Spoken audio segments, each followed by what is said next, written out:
NCERT class 12 chapter number 3 का example 3.4 discuss करने जा रहे हैं। क्वेश्चन आपके सामने है एग्जाम्पल का। The resistance of platinum wire of a platinum resistance thermometer at the ice point is 5 ohm and at steam point is 5.23 ohm. When the thermometer is inserted in a hard bath, the resistance of the platinum wire is 5.79 ohm. Calculate the temperature of the bath. इसमें question कह रहा है platinum wire है जो ice point पर कितना resistance इसका 5 ओम है।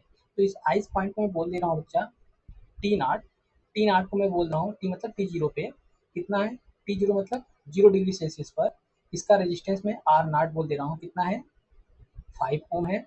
फिर इसी को बच्चा जब एट स्टीम पॉइंट, अब स्टीम पॉइंट कितना होता है 100 डिग्री सेल्सियस होता है, इसको T1 बोल दे रहा हूँ 100 डिग्री सेल्सियस पे इसका जो रेजिस्टेंस है कितना हो जा रहा है 5.23 ओम हो जा रहा है। ठीक है, अब जब यही thermometer is inserted in hard bath में जब इंसर्ट कर दिया जा रहा है तो resistance of the platinum wire is 5.79 ओम। मान लेते जो बात है बच्चा थर्मोमीटर में जो बात हार्ड बात है उसका टेम्परेचर मैं मान लेता हूँ T2। ठीक है, इस टेम्परेचर पर जो इसका रेजिस्टेंस है कितना हो जा रहा है यहाँ पर R2 बोल दे रहा हूँ इसको R2 कितना हो जा रहा है यहाँ पर 5.795 ओम हो जा रहा है। अब कह रहा है कि calculate the temperature of the bath, यानी जो इस बात है हार्ड बात है इसका टेम्परेचर कितना रहा होगा कि इसका रेजिस्टेंस कितना हो गया 5.795 ओम हो गया।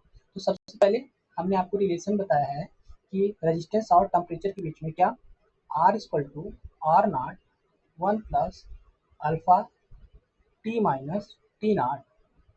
ठीक, अगर इसके अकॉर्डिंग इस फार्मूले के अकॉर्डिंग अगर इन सबको फार्मूला को सेट करूँ तो मेरे पास पहले के लिए मिल जाएगा जब आइस पॉइंट की बात होगा, आइस और स्टीम की बात होगा, उस केस में मुझे मिल जाएगा क्या R1 equal to R naught 1 plus alpha T1 minus T naught. ये क्वेश्चन नंबर फर्स्ट बोल दिया। अगर मैं यहाँ पर अब बच्चा जब उसी को किस में इंसर्ट किया जा रहा है हार्ड बात में किया जा रहा है तब इस केस में रिलेशन क्या मिलेगा मेरे पास, यही रिलेशन क्या हो जाएगा R2। यहाँ पे देखो बात की क्या माना है रेजिस्टेंस R2 और इसके लिए स्टीम पॉइंट ही रहेगा इनिशियल टेम्परेचर पे, इनिशियल रेजिस्टेंस कितना है आर नॉट ही है 1 प्लस अल्फा, यहाँ पे टेम्परेचर कितना हो जाएगा T2 और टेम्परेचर यहाँ पे आइस कितना है टी नॉट है मतलब T0। ठीक है, इक्वेशन नंबर। अब देखो इन दोनों में से कि अल्फा मुझे नहीं पता है, कि अल्फा दोनों में से मुझे नहीं पता है, इसके लिए मैं क्या करूँगा सिंपल सा है, इसके लिए क्या करूँगा मैं अब इसको सिंपली मैं लिख सकता हूँ आर माइनस, अच्छा इसको R naught R upon R naught लिख सकते हैं। हाँ देखो इसको R naught R one upon R naught equal to 1 plus alpha T1 minus T naught लिख दिया है ना। अब इसको मैं सॉल्व करूंगा तो देखो 1 को मैं इधर ला रहा हूँ, 1 को मैं इधर लाऊंगा,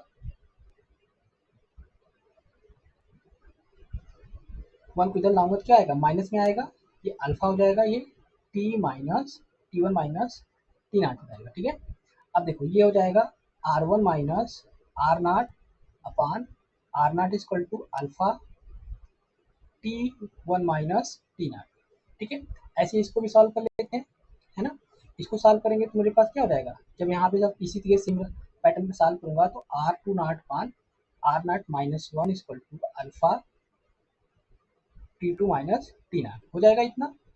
ठीक, अब देखो यहाँ से मिल जाएगा आपको R2 minus R naught upon R naught equal to alpha T2 minus T naught हो जाएगा इतना। अब देखो इसको इक्वेशन नंबर फर्स्ट स्टार बोल दे रहा हूँ, इसको बोल दे रहा हूँ सेकेंड स्टार। ठीक है, अब देखो दोनों को मैं डिवाइड कर दूँ कोई प्रॉब्लम नहीं होनी चाहिए आप लोग को। तो R1 माइनस लेफ्ट साइड से डिवाइड कर देता हूँ आर नॉट, ये आर नॉट इसका बच्चा किधर जाएगा ऊपर जाएगा, ये हो जाएगा आपका R2 माइनस आर नॉट, इधर से अल्फा अल्फा कट जाएगा, ये हो जाएगा alpha T1 minus T not upon alpha T2 minus T naught, ये अल्फा अल्फा चला जाएगा है ना। अब यहाँ देखो आर नॉट चला गया, सिंपल सी बात है। तो अब देखो अब यहाँ पे मुझे मिल जाएगा R1 minus R naught upon R2 minus R naught, यहाँ बच जाएगा क्या T1 देखो टी नॉट यहाँ पे कितना है 0 डिग्री सेल्सियस है। देखो यहाँ पर जो आइस पॉइंट होता है कितना होता है 0 डिग्री सेल्सियस होता है आइस पॉइंट। तो यहाँ पे अगर दोनों जगह पूछा टी नॉट रखूंगा, टी नॉट को 0 रखूंगा, तो यहाँ पे मिल जाएगा आपका सिंपल T1 अपान T2। देखो ये 0 वैल्यू हो जाएगा है, तो ये हो जाएगा T1 अपान T2। ठीक है, मुझे निकालना था T2, यहाँ से निकालना था T2 इक्वल टू हो जाएगा यहाँ पर R1 माइनस आर नॉट, ये हो जाएगा T2 उधर चला गया, T1 यहाँ ब्रैकेट हो जाएगा R2 minus R naught upon R1 minus R naught. ठीक है, देखो T2 इधर गया, R2 माइनस आर नॉट ऊपर चला जाएगा, ये नीचे आ जाएगा। ठीक है, अब देखो T1 की वैल्यू यहाँ पे कितना है, स्टीम पॉइंट कितना था यहाँ पर 100 डिग्री सेल्सियस था, है ना, और इस पर रजिस्टर कितना था 5.23 था।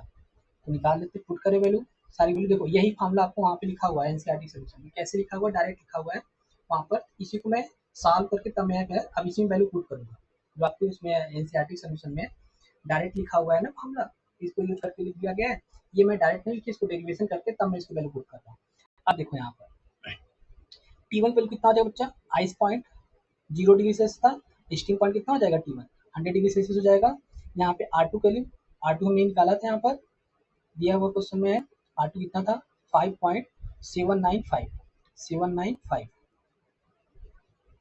5.795। आर नॉट की वैल्यू देखो कितना है यहाँ पर, आर नॉट की वैल्यू है 5 ओम है, कितना है 5 ओम है। ठीक, ये हो जाएगा 5 ओम अपान R1 की वैल्यू कितना है यहाँ पर देख लो, R1 वैल्यू दिया हुआ है क्वेश्चन में 5.23 5.23 5.23 माइनस 5। ओके, अब देखो सारी वैल्यू दिया हुआ है, यहाँ पे देखो 100 हो जाएगा, ये 100 हो जाएगा, ये 100 हो जाएगा, ये कितना हो जाएगा 0.795 हो जाएगा, ये कितना हो जाएगा 0.23 हो जाएगा। इसको मैं मल्टीप्लाई करूंगा तो हो जाएगा ये 79.5 अपान 0.23, ये हो जाएगा 795 अपान 23। 100 से ऊपर मल्टीप्लाई कर दिया, 100 से नीचे मल्टीप्लाई कर दिया, है ना। तो मेरे को मिल जाएगा यहाँ पर, यहाँ मिल जाएगा 7950 अपान ये हो जाएगा 23। डिवाइड कर लेते हैं इसको, देखो 7950 डिवाइडेड बाई 23, तो मेरे को मिल जाएगा 345। कितना मिल जाएगा 345.65। ये क्या निकल गया आपका, ये T2 निकल गया, कितना निकल गया है 345.65 डिग्री सेल्सियस हो जाएगा। ठीक है, तो this is the complete solution of the example number 3.4। देखो क्वेश्चन में आपके जो सोल्यूशन दिया है एनसीईआरटी में, ये वैल्यू डायरेक्ट लिखा हुआ है, ये जो हमने यहाँ पे निकाला हुआ है ना, ये डायरेक्ट लिखा हुआ है वहाँ। तो इसको मैं यहाँ पे डिराइव करके लिखी कैसे ये चीज़ लिखा हुआ है यहाँ पे T1 को 100 कैसे लिखा है, तो 100 देखो यहाँ पर भी है, ये वैल्यू पुट करके। तो सबसे पहले आपको इस फार्मूले को डिराइव करना आना चाहिए, अगर आपको लर्न है तो बेटर है, नहीं लर्न है पहले डिराइव कर लेना फार्मूले की गाड़ी, उसके बाद वैल्यू पुट करके निकालोगे तो आपका आंसर आ जाएगा। ठीक है, मिलते हैं नेक्स्ट वीडियो में नेक्स्ट एग्जाम्पल साथ। Thank you.